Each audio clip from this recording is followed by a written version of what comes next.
And just like that, we back with part 2.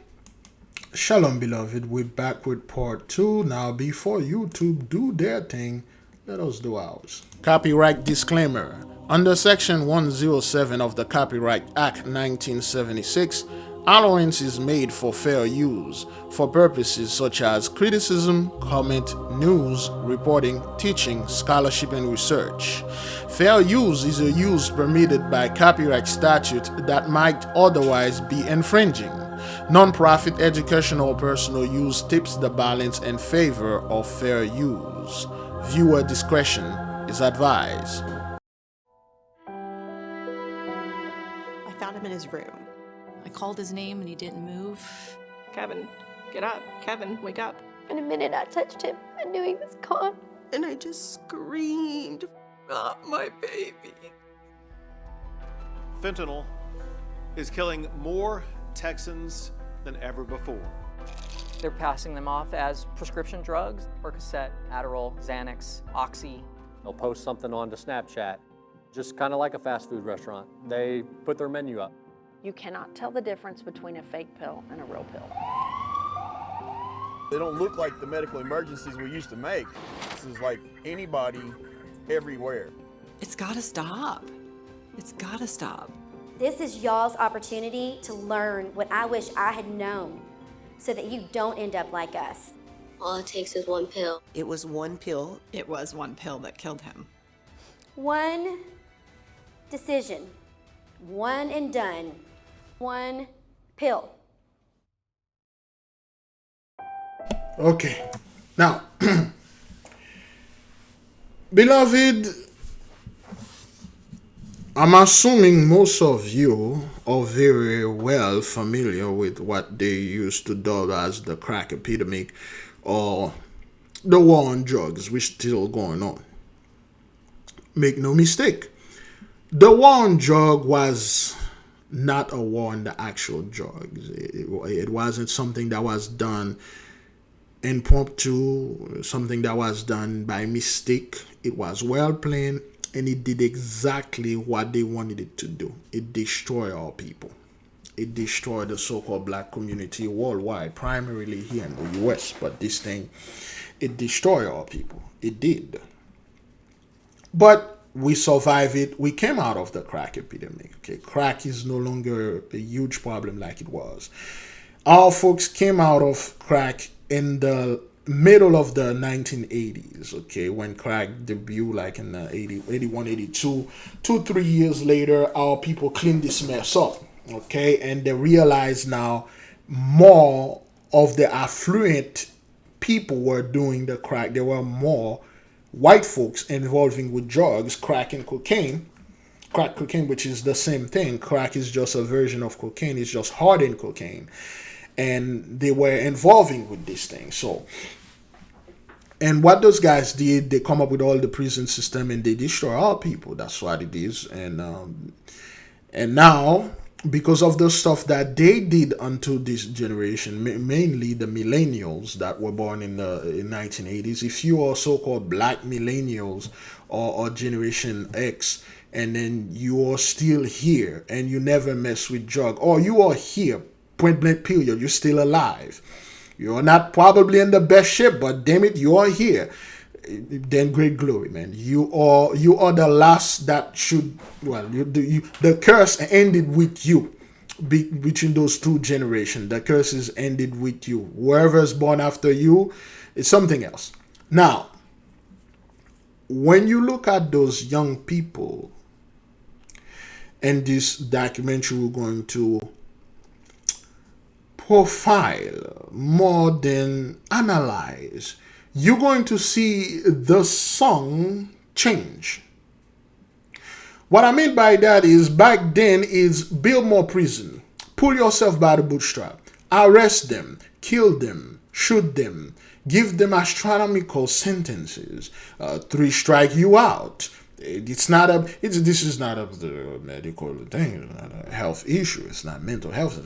This is just those people are super predators and they like drugs and things like that. They are doing those things because it's in the blood. They are pathologically it's embedded in their DNA and stuff like that. That's all you used to hear. Low life, low IQ. They do low stuff, low vibration. That's what they do. But suddenly now it's my son. Suddenly now it's my daughter.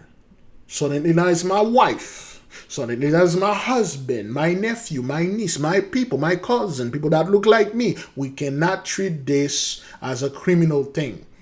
Just like prostitution right now, we cannot treat this thing as prostitution. We have to, make sure if the John is black, put his ass in prison. But if she's white, let them do that stuff because we need the money. My daughter need the money to buy drugs. That's all it is. And this thing is in Maine. Well, now we are in Texas. Everything changed. Why? Because then again, beloved, the plague switch. The cup of trembling is no longer in our hand, it is in their hand. The cup of dregs in the hand of the Holy One, Psalm 75. In the hand of the Holy One, let me see if we can get Psalm 75.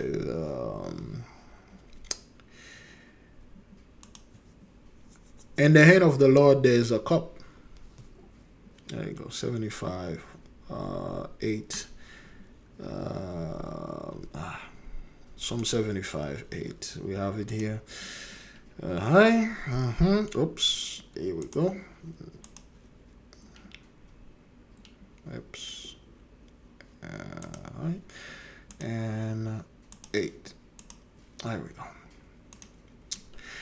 For in the hand of the Lord there is a cup, and the wine is red. It is full of mixture, and he poureth out of the same, but the dregs thereof, all the wicked of the earth shall wring them out and drink them. So now the cup of trembling is in your hand, full of mixture. The cup of dregs is in your hand now. And that's why you're seeing this stuff happen. There's nothing you can do to stop it because you caused that. You were the one, those people, Virgin, okay? Let's go to them. Let's go to them. They are the one that caused this, all right? Let's go step by step into this thing. And then in no way, the shape or form, beloved, I'm making fun of those people or I'm gloating over them. I'm just telling the truth, okay? It has nothing to do with racism or any of that. This has everything to do with the truth. Most likely they're going to black this thing. Okay, this is a young man right there. You have to hear the story of this curly-haired 14-year-old. Joshua Gillahan was an only child. 5 in vitros. Just to get this one baby. This woman, back in the 90s, back in the 80s, those were the people that went and vote against our people. Those are the people that went into the little vote chambers. Okay, I don't know what they call them. I forget the name. They will vote for laws. Those are the people that stand and applaud when those politicians sit there and say, we're gonna be tough on crime. We got war on drug. Those are the people that stand. And they know, Bridget. It's not like they're like, oh, well, we didn't know this thing was going to somewhat affect you, African American or black people. They know that. They understand the language when their counterparts are speaking their language. They understand it. And look at her eyes. Look at her expression. She looks like she's in something too, okay? Look at her expression. Story of this curly-haired 14-year-old. Joshua Gillahan was an only child. 5 in vitros. Just to get this one baby. He was their miracle child. Okay, look at the way that she's sleepy and all that, and her eyes. This is not makeup and stuff like that. Those are the people that stand and said, yes, go after them. And they know very well this thing was affecting us. Well, nobody cares. Well, up until now. Yeah. Josh grew up loving dirt bikes. Okay, let me see the picture right here. Joshua Gillahan, their miracle child. Yeah. Okay, so let me enlarge this. Okay, those are the white teenagers. Okay, living in this area. They have their own dirt bikes, 414, you know what to do. Okay, and they pretty much got everything that they need. Their parents bought it for them because, they got the money. They can do this. So, yeah. Josh grew up loving dirt bikes and Little League and anything to do with water. Okay, water. They got their own boats. Do you know how much it is to buy a child a boat? Let me see right here. Gotta get this kid right here. Their miracle child. Yeah. Josh grew up loving dirt bikes and Little League and anything. Okay, they're on a boat. You know how that costs to get a boat? All right? That means this family is not your typical 9 and 5 or 9 to 5 family. They have some people, they have some cash. People like, oh, big deal. How do you know they had man? Do you smuggle thing for them? Is that what that is? No. That means they're well off. To do with water. He was just your normal kid. A kid who ran into some bumps along the way. When Mom and Dad caught Josh dabbling in marijuana, they got him counseling, took his phone away, even installed cameras to see who was coming over. That's the mistake. That's what you people were taught by the drug war. If you find your son or your daughter or anybody smoking marijuana, it's a getaway drug. Get them counseling. Get them this. Get them that. Well, of course, you don't call the police and get them arrested, but they are criminal. They are about to commit a violent act. Do this. What you did, you traumatized this kid. You took away his phone. And you know what that do to those new generation when you take away their phone? That's like us growing up back in the early 2090s, and then you just lock us in a coffin and then you buried us. We can't go out. We can't do anything. We buried.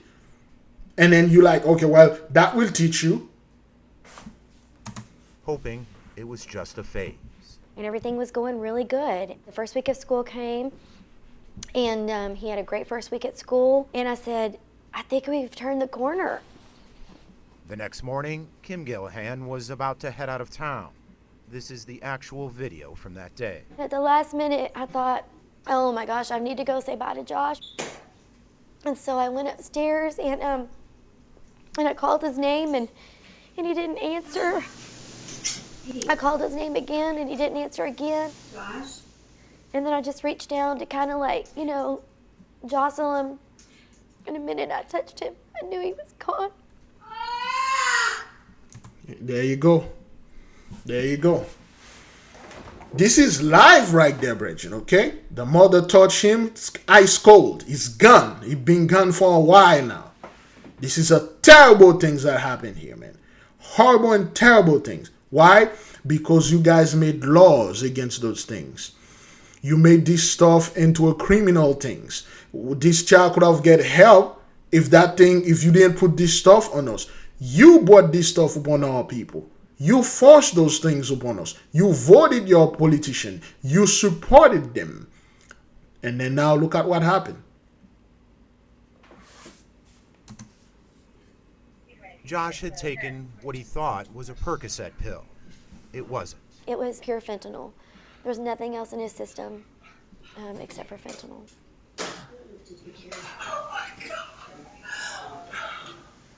There you go. He's gone, man. 14 years old. 14 years old. He's gone. He's gone. At 14. He thought he was taking one of those Percocet pills and he is gone. Because you are the people. You people did this. You murdered this child.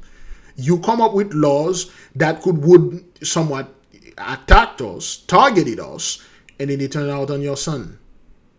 You guys did this. Just like Matthew Perry. You guys murdered that guy. Okay? They always thought they were taking a Percocet, which is most of the time. Those guys know really damn well what they are taking. But, and again, people say this. Well, we're going to say that too. But you guys did this. This is the plague, brethren. Okay? This is the judgment. You did this to our sons and daughters. Well, they're still here. Now your son and daughters are not here. He would never have taken that pill if he had known what was in it. And that's the point. You don't know. Nobody knows. The crisis has spiraled out of control. Over 5 years in Harris County, fentanyl-related deaths shot up 467%. And for victims 21 and under, it's more distressing, a 933% spike. There you go. Fentanyl is the deadliest. Okay, of course, this thing has nothing to do with us, but hey, let's put a Negro there. Make sure you throw a few token in there. Make sure, like, hey, black folk, you're still part of this hash. Drug on the market today. Robert Kennedy is with the Drug Enforcement Administration. 50 times more powerful than heroin. This thing would. I never get enough of that. This would never get hold. Nobody can sit there and say, oh, they didn't know this stuff. It's 50 times than morphine, 100 times than aspirin, 2,000 times than this, and throw all these things.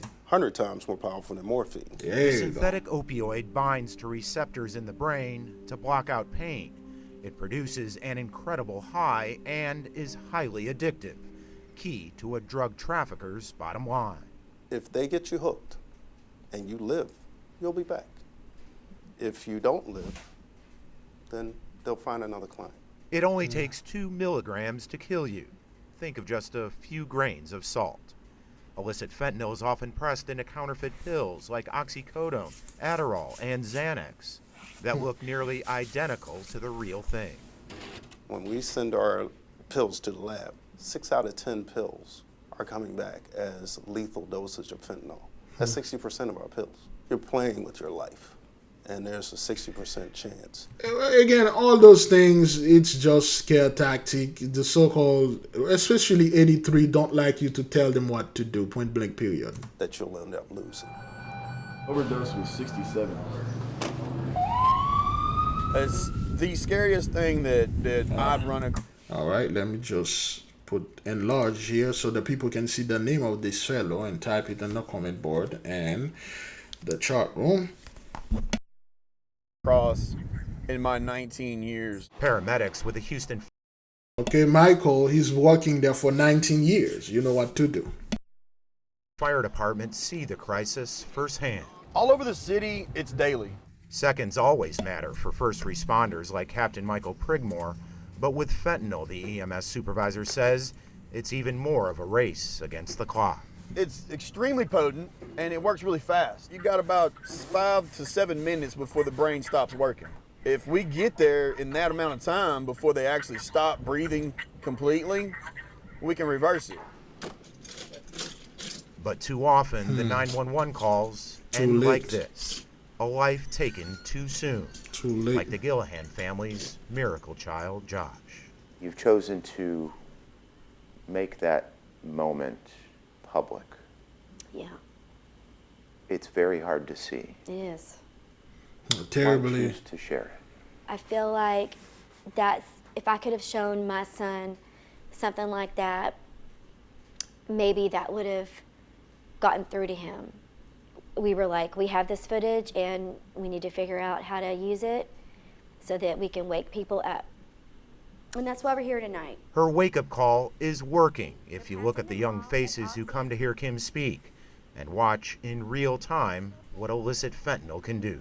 I saw people that were really engaged. I saw people that their minds were blown. Okay, of course, we have to put this black kid in there.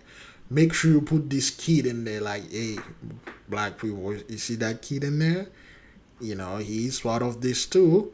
It's not only us, you're part of it too. Probably this kid just show up here. He didn't even know what was going on. One of his friends said, hey man, you want to go to this place with me? They're going to have food and games and stuff like that. We're just going to hang out. Come to find out he came here and they are talking about a white kid down drug. He's like, what the fuck am I doing here, man? I got to get out of here. And I think that it takes something like that to get through to people sometimes, to show the reality of it. One pill will kill. So where did the pill that killed Joshua come from? Most likely through here, the U.S.-Mexico border, where drug smugglers routinely dare federal agents in a game of catch me if you can. Roughly here through Laredo, we see about 5,000 to 6,000 vehicles per day. At border crossings like this one, It's a numbers game, a game of odds for fentanyl smugglers who are keenly aware that with so much traffic, U.S. Customs and Border Protection simply cannot inspect it all. They can't. It's a game of cat and mouse. We're finding that needle in the haystack. To find the drugs, says Laredo Border Security Coordinator Alberto Perez, federal officers rely on a wide-ranging toolbox, from high-tech gadgetry to human gut instinct. That begins with the initial meet and greet. They're looking for those signs of deception. So they're trying to key in on those little cues that are going to raise those red flags. That's going to cue the officer to say, hey, I need to look at this vehicle a little bit more closely. Take this Volkswagen Bug. The front trunk won't open. So it's off to a secondary inspection where officers give the entire car a more thorough exam. So right now he's using our fiber optic scope within the gas tank, trying to find anything that sticks out, any anomaly that shouldn't be in the gas tank. It's just one piece of technology CBP officers use. There are giant X-ray machines to run vehicles through, and density meters too. Much like a stud finder, they can identify packed drugs behind a car's outer wall. Add to that low-tech mirrors to check the underside, and high-powered noses from four-legged feds. Smugglers will try and hide their goods just about anywhere. We've seen tires, we've seen bumpers, seen quarter panels with car batteries, car seats, car floors, car roofs. So basically anything and anywhere, any crevice a vehicle has, they'll try to put it in there. Fentanyl is not like other drugs crossing the border. What makes fentanyl different? What makes it different is really you can smuggle a small amount of fentanyl into the United States and you're going to be able to make more money off of that than you would cocaine. Well, because you're going to have to step on it. So when you step on it, you can increase your profit and you can increase the amount and it's still going to be potent. So, that's why this thing is incredibly dangerous. Then again, like I said before, this has everything to do with them. You are seeing that it's their people being taken out on this stuff. And this stuff is terrible out there, man. You got 14 years old, 15, 20 years old. The ones that are not dead, they are hooked and they are full-blown customers. And they're going to do anything to get this money. Or, heroin. Less is more. And that makes your job harder. Correct. Federal agents tell us that Mexican cartels are buying raw ingredients from China and shipping them here to Mexico, where they're creating fentanyl in clandestine labs that have no quality control, no pharmaceutical standards, basically making it in bathtubs and garages and back alley drug labs. And then they hire runners to bring it up north, playing the odds they won't undergo a full-blown inspection. Which brings us back to that Volkswagen with a jammed front trunk. After about 10 minutes of trying, they finally get it open, but there's nothing inside. If there was, the substance would go here for on-site testing and seizure of the drugs. We do not know what we have until we find out what we have. And they have been confiscating more and more. Over the past 3 fiscal years, fentanyl seizures by CBP nationwide have tripled, from just under 5,000 to nearly 15,000 pounds. And every day brings more cars and trucks, thousands more on this bridge alone. It's impossible to do 100%. Another day of catch me if you can. It's a numbers game, yes. I think they're trying to exploit the fact that you have all this traffic in order to try to smuggle these narcotics into the U.S. The fentanyl that does make it through is killing in record numbers. More than 2,000 Texans died from fentanyl last year alone. But it's not just the numbers. One Houston filmmaker is making sure of that. Beyond all the technical know-how and video production skills he's honed over the years, Glenn Muse has a deep passion for what he does. I'm a storyteller. It's important to share stories. Everybody grows when a person shares a story. Okay, the stories have compassion for me and look at me and things like that. Okay, those are look. Listen, let me see if I can get the faces right there. Excuse me.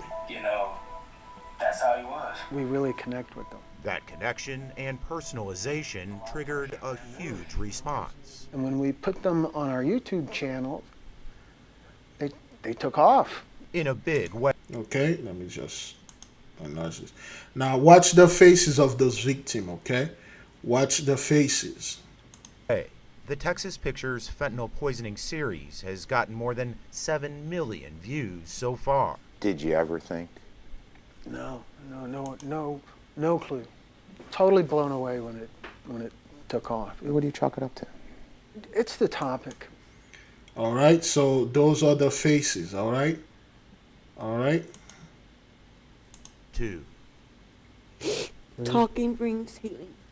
And what initially began as a collection of 16 tributes to those who died from fentanyl has now grown to more than 40 online. There are parents whose children suffered from long-term. Okay, 16, 19, 31. This is the... When the rehab driver showed up to pick him up, unfortunately, he was deceased in his hotel room. And there are parents whose kids were just experimenting with pills. Okay. Kids, instead of learning from their mistakes or experiences, and moving on with life, they're dying. Yeah, because that's what happened. You folks were the one, okay, that came in and voted, applaud, encourage.